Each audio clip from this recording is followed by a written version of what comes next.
Hey everybody, this is Jim.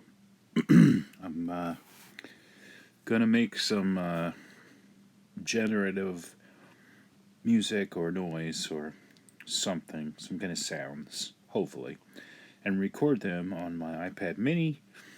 I've opened up Audiobus 3, and there's two screens to deal with most of the time, the audio one and the MIDI one. So the way you usually work with Audiobus 3 is you go from the left to the right. So input, effect, output, which would be like a synthesizer or some kind of a sampler, maybe sound generating app.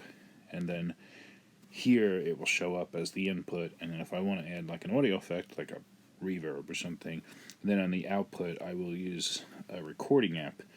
But the inputs and the outputs in here can even be hardware, like a MIDI keyboard if you have enough power. Sometimes if you have one of those kinds that you connect to your computer, it gets power from the computer, and the iPad doesn't want to do that over a certain, I guess, amperage or something.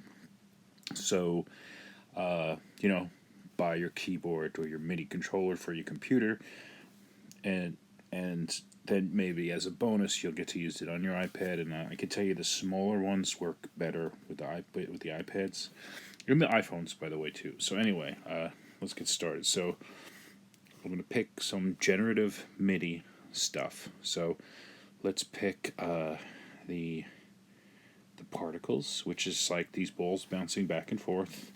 There they are, bouncing back and forth. I'm going to pick a key. I'm going to pick Mixolydian, and I'm going to pick D sharp.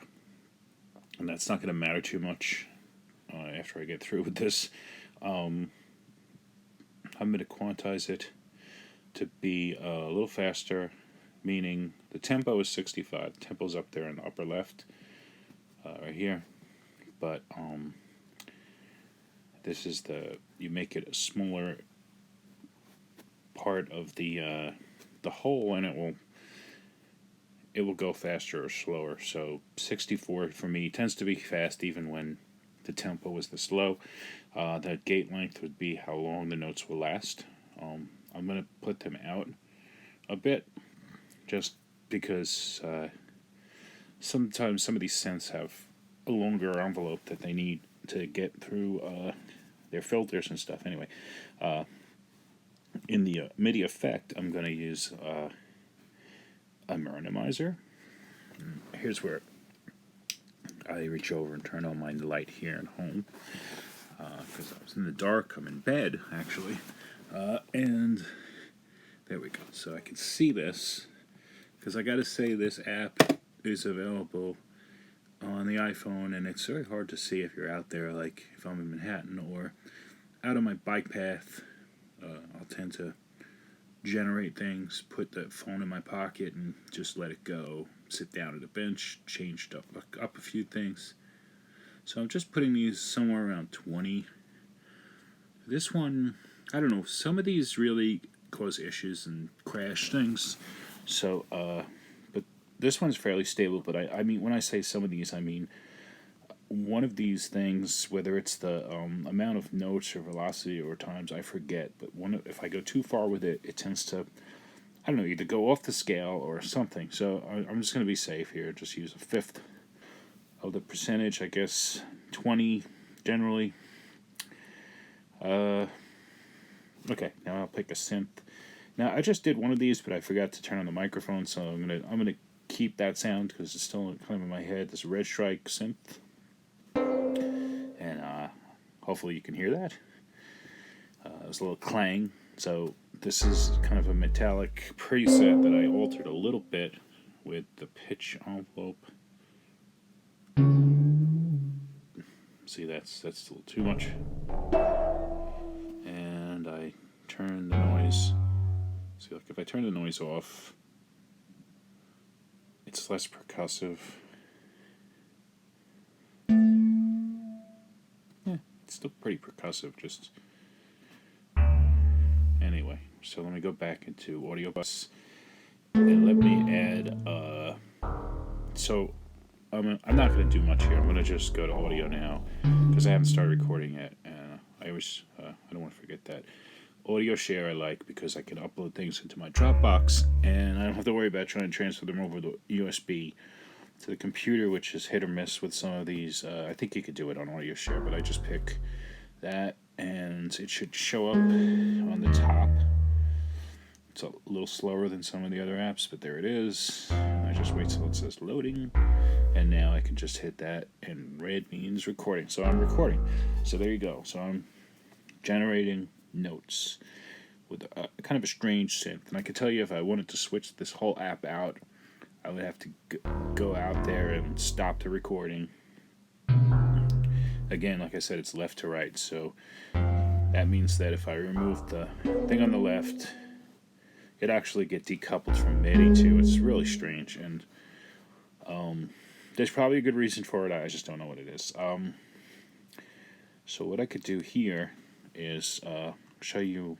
I'm trying to keep the video kind of short, but let's see. What else can we do? Well, you can add. So this is very, very random. I'm going to add another generator here, so I hit the plus over that MIDI generator there, and I'm going to pick this fugue machine because I know it works fairly well, and it does this weird vertical flip, but it's still the same screen. And I'm going to get to the fugue machine. I'm just going to pick a couple of notes at random, like that, and just hit play. And the green one, I think, maybe I have to hit play on top. I don't know. There we go. So, let's see.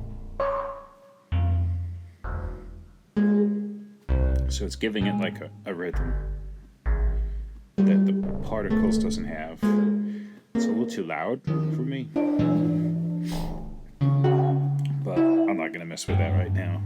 It'll do. There's the way the fugue machine works is you have 4 different heads if you want. I'm going to do like 2. The second one I haven't activated yet, but it will go at 1/8 of the tempo. It will be 1 octave less. So, and I'm going to make it travel backwards, I think, if I can. There we go. So there it is. It's kind of like a fugue, like different notes, but the same thing. And it's also at nothing. Okay, so the third one is at +4, same octave, 1/8 of the tempo. I'll make this do a back and forth. And I'll kick that one off.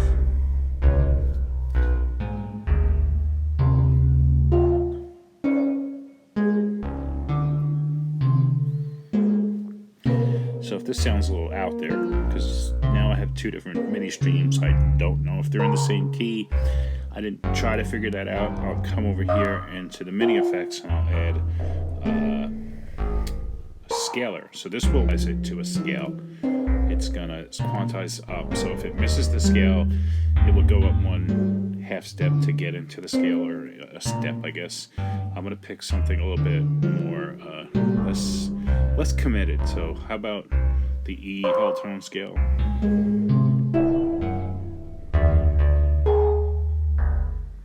Which I like because it doesn't really go anywhere. It's really nice to do, something that like an ambient or something where you don't really want it to get too crazy and have too much drama.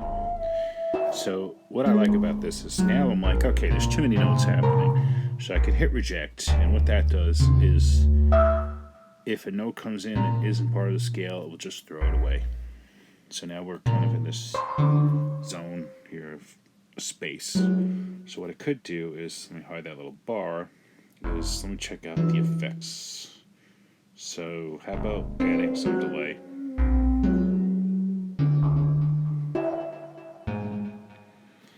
And then maybe changing the envelope attack.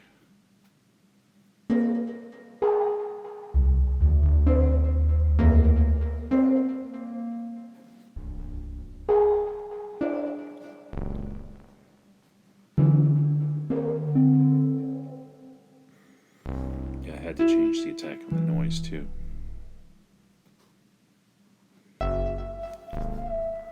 That's kind of interesting.